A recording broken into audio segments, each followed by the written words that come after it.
Hey, good morning, everybody. How's everybody doing today? Yesterday was a very interesting day for Mrs. Chen and I.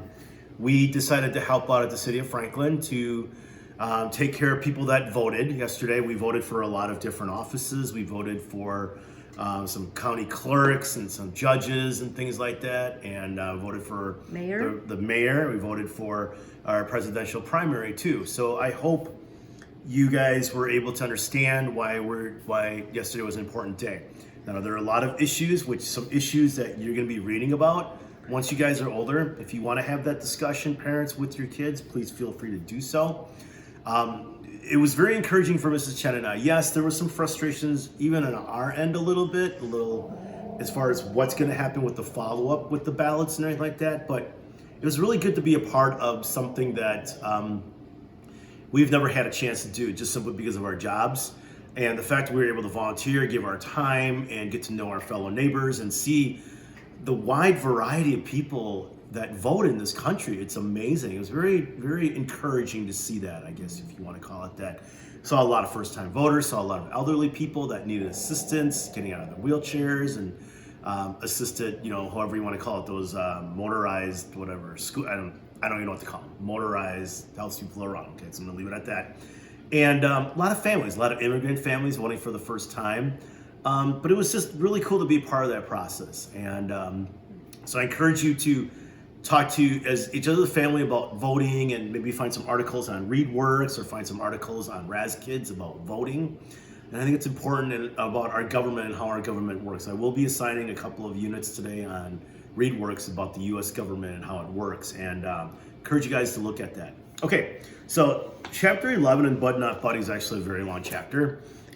So we're gonna break it down into half, and then I'll upload this one today, and I will probably upload the other one on Friday. I'll probably upload 2 chapters on Friday, so you guys get a little bit of reading on Friday. So, all right, so remember, Bud was walking along in a place called Owasso, Michigan, late at night, and a car stops, and it's a gentleman that he thinks is a vampire.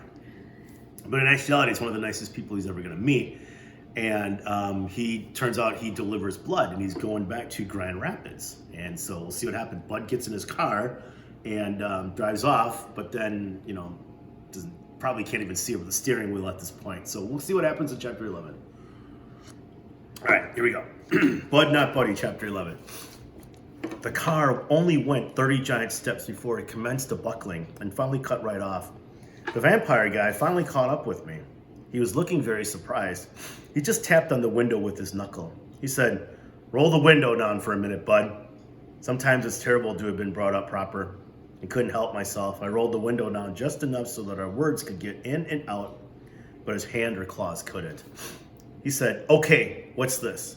I said, "Don't you think I can read? How come you're carrying real human blood around in your car?" I showed him my jackknife. "I'm gonna warn you, I know how to kill vampires. This knife is genuine solid 24 karat silver." He put both of his hands over his face and shook his head back and forth a couple of times. He said, "Sweet baby Jesus, why me?" Then he said, "Bud, if you were from Flint, I might think you believe that, but you're a Grand Rapids boy. You've got to be smarter than that. If I was a vampire, why have I got that sandwich and bottle of red pop?" I thought for a second, then the answer jumped out. "Bait!" He put his hands back over his face. This time when he pulled them away, he was laughing. He said, "Bud, if I was a vampire, I wouldn't have to catch little boys.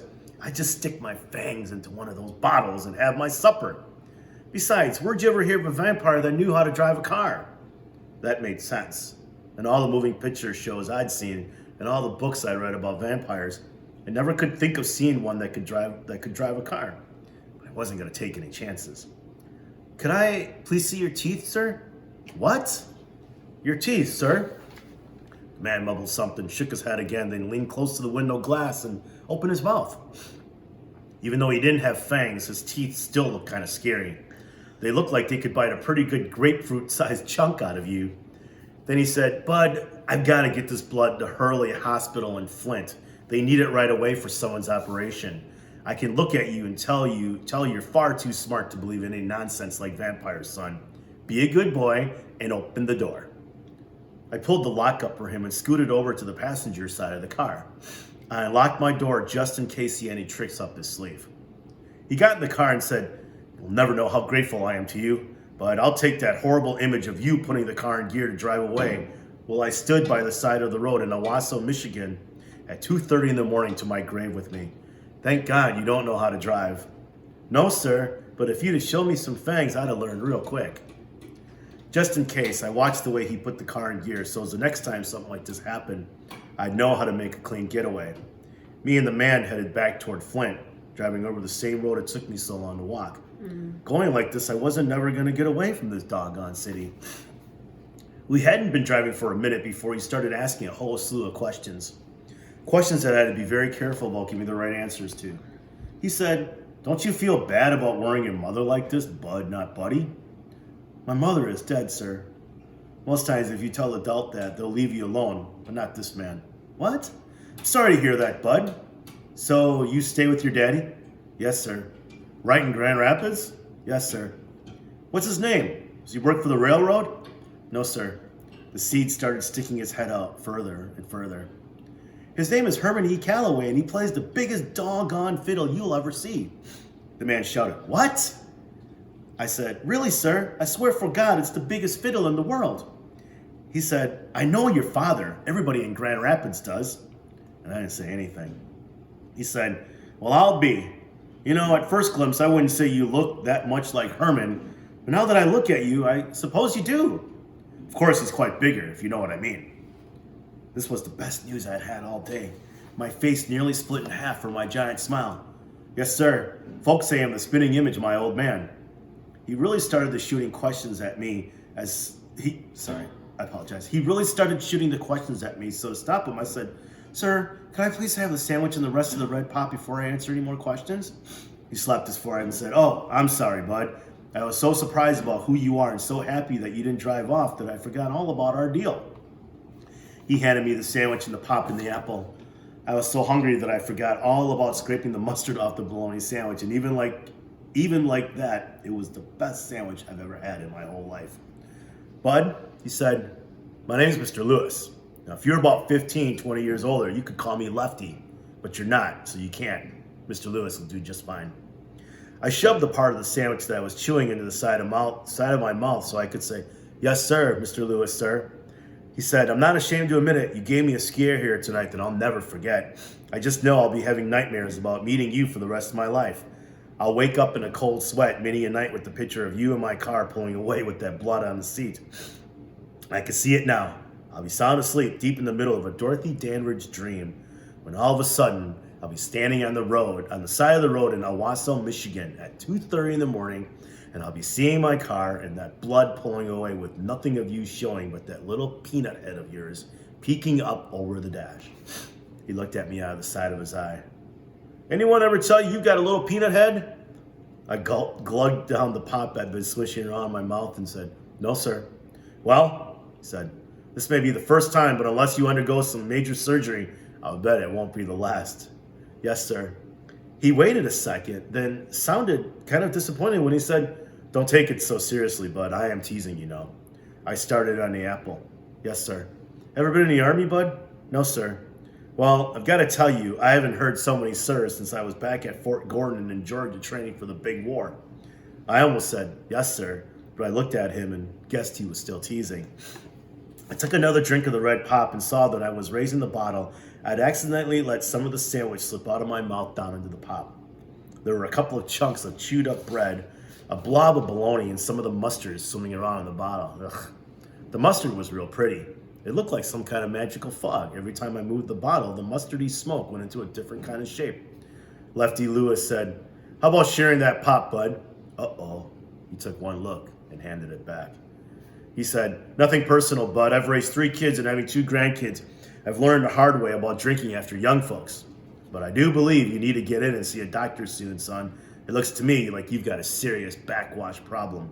That's the most food I've ever seen floating around in a bottle of pop. In fact, that doesn't look like red pop anymore. It looks more like red stew." I real quick chugged the rest of the pop down and ate the apple real slow because I figured as soon as I was done with it, the questions would start up again. Lefty Lewis said, "Aren't you sleepy?" This was perfect. I could pretend I was falling asleep and then come up with some answers that would get me to Grand Rapids for sure. I yawned real big. A little bit, sir. All right, here, give me that core. I think the only thing that's left is a seed or two anyway. I handed him the apple core and he put it in the wax paper from the sandwich in the paper bag. You just stretch out there and have some sleep. In about an hour, you'll have a nice, comfortable bed. We can have our talk in the morning. He reached in the back seat and said, here, and handed me a jacket. You can use this for a blanket. The jacket smelled real good, like spice and soap. Lefty Lewis said, oh, Bud, not Buddy, one more thing before you doze off. Could you reach over into that box and hand me one of those bottles of blood? I haven't had a bite to eat all day. I kept my eyes closed and smiled. I knew I was going to be safe because I'd never heard of a vampire that could drive a car, and I've never seen one that had such a good sense of humor. Besides, I kept my jackknife open under my leg, and he looked like he'd believe me when I told him it was made out of real silver, even though it probably wasn't. As soon as I had the jacket over me, the smell of the spice and soap and the sound of the crickets and toady frogs outside made my eyes get real heavy.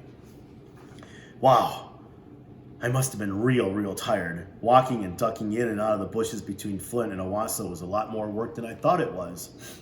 Most of the time since Mama died, if someone even walks close to where I'm sleeping, I'm up in a flash. My eyes fly open and I'm looking right at them. At one of the foster homes where I stayed, a woman told me she knew I was going to be a criminal because anyone who sleeps that light has got to have a guilty conscience. Most of the time, the sound of someone else going from sleep breathing to wide awake breathing in the same room as me is enough to get me up. But this morning, I felt like I was at the bottom of a well that someone had filled with tons of thick chocolate pudding. Someone was calling my name from way up at the top of the well. She was saying, Bud, Bud, Bud. Waves from the pudding were slogging me back and forth, back and forth. Bud, wake up, Bud. It was a woman's voice and her hands were trying to shake me awake. Uh-oh, this is number 29 of my rules. Rules and things, number 29. When you wake up and don't know for sure where you're at and there's a bunch of people standing around you, it's best to pretend you're still asleep until you can figure out what's going on and what you should do. It's actually really good advice. I kept my eyes closed, acting like I was out cold. The woman said, Papa, what on earth are all these lumps and bites on this baby's face? The man answered, well, he was walking all the way from Grand Rapids to Flint. Looks like he provided a pretty paltry meal for every mosquito on the way. The woman said, this poor child must be dead. I hate getting him up. I wish he could stay with us for a while, at least until he's had his sleep. Then I remember who I was with because Lefty Lewis said, I know, but I've got to get back. He can sleep in the car on the way back to Grand Rapids. The woman rolled back the blanket they put over me and said, Papa, look at his legs. This boy's as skinny as a rail. Shucks, they'd taken off my knickers when they put me in this bed. Now, I was going to have to pretend I was asleep even longer, at least until I could figure out a way of being so embarrassed. Lefty Lewis said, yes, he's puny. Good thing his legs don't touch when he walks, because if those two twigs got to rubbing against one another, he'd have a fire going in no time. The woman said, that's not funny. He doesn't look like he's been fed right. Now, who is his father again? You said you know him? Well, everyone in Grand Rapids does. I'm surprised you can't remember him. He's quite a big fish there. See, I told you it was smart to pretend you were asleep some of the time. Now I was going to learn some things about my father.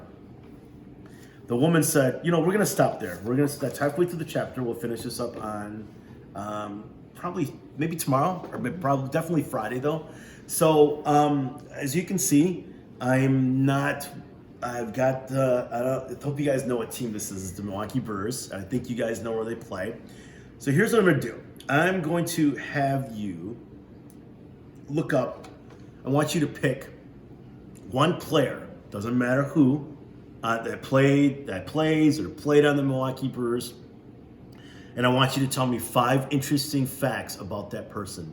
For example, you could talk about their full name, where they live now, what team they might have played for, any type of batting statistics, so numbers, like what's their batting average.